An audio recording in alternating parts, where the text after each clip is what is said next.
The main reason why the law of attraction may not be functioning for you is because you are, well, 90% chance a miserable person, stuck in a certain level of misery, because just like ignorance, there are thousands of layers upon it.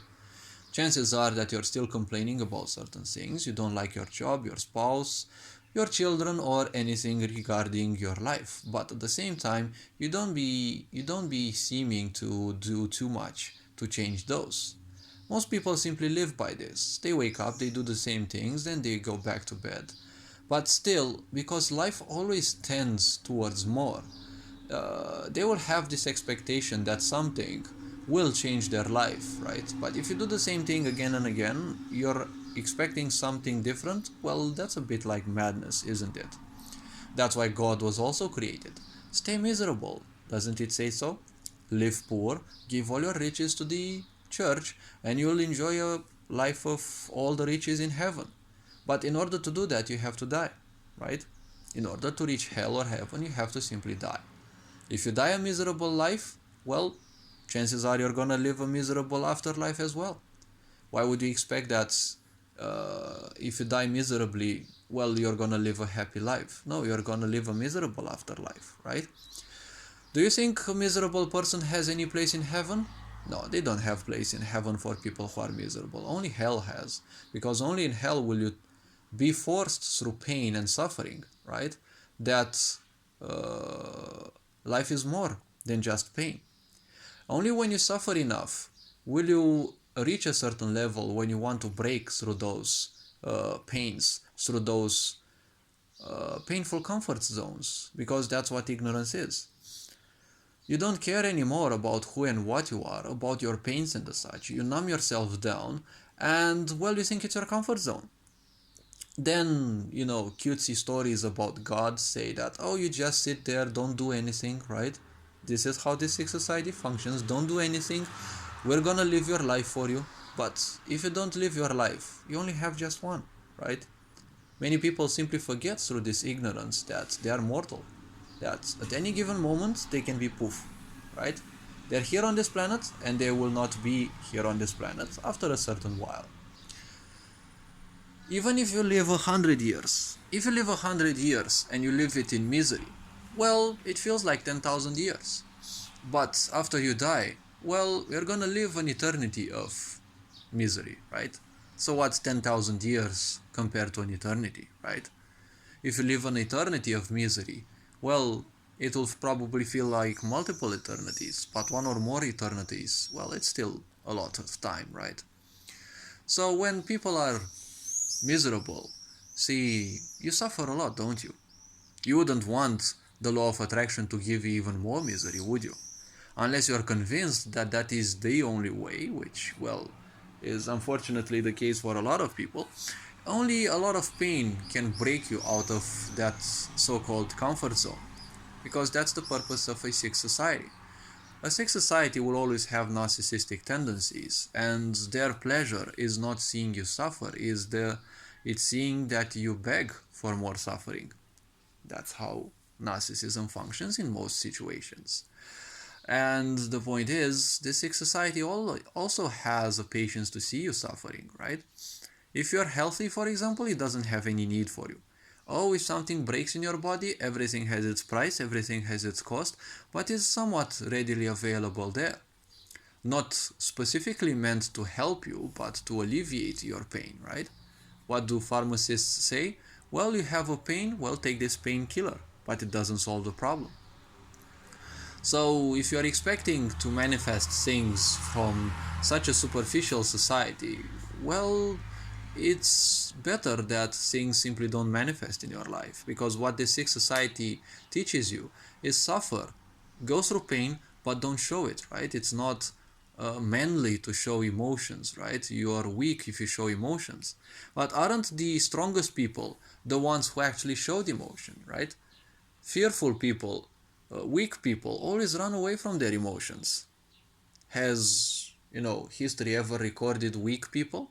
Well, traitors most likely, but, well, they are always correlated with the ones that they betrayed.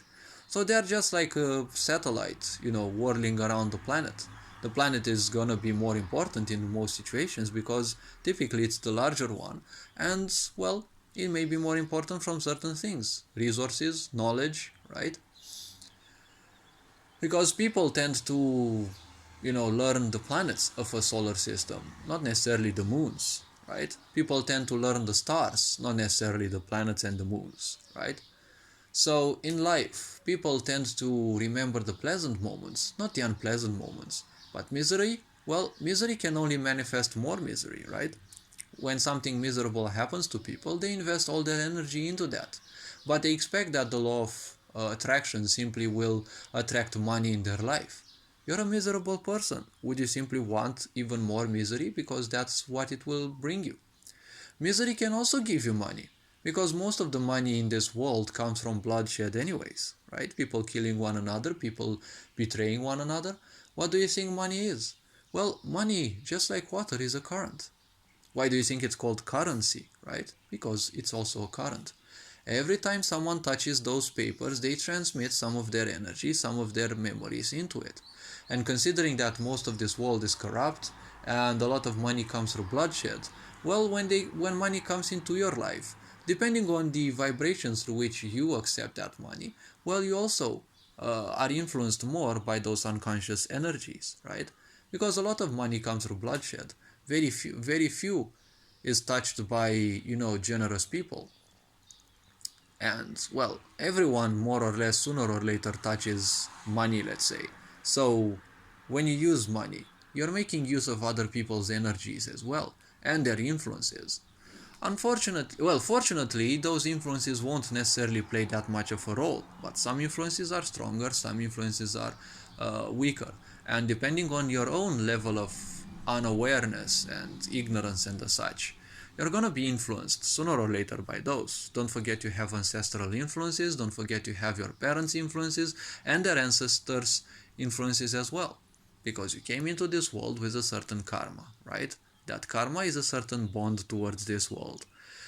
So this flow of distraction, as I call it, it's something that, it makes you want things. When you want and crave things, you have an expectation, right? Unhealthy expectations always lead to more misery, right? You're just moving in circles, expecting things, but moving in circles means you're doing the same thing, right? You have expectations of things that they will come.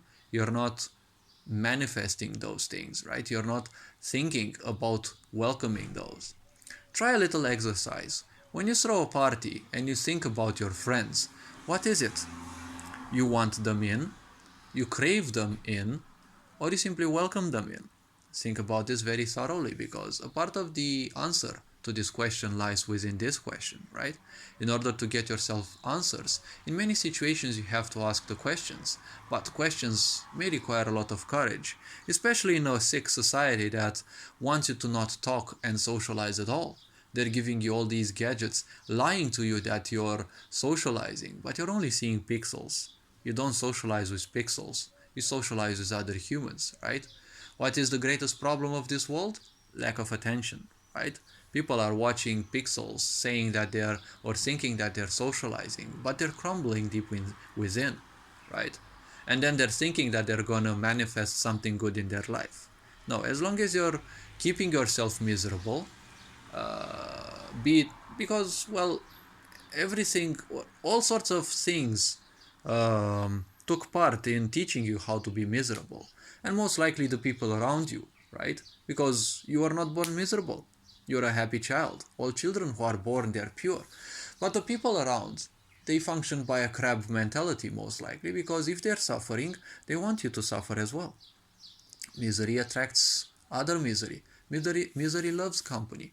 So the point is, if you exist in such a situation, well, why would you want to manifest things? Why would you want to meditate? The more miserable you are, the less you can concentrate, the less patience you have, right? So, in a way, both manifesting and meditation need patience. Without patience, you'll create even more pain, which will lead to even more misery. Do you want even more misery to be manifested? Hopefully this video, well, raised a bit of awareness. You are appreciated. Take care. I'll see you in the next video. Ferinjan Board signing out.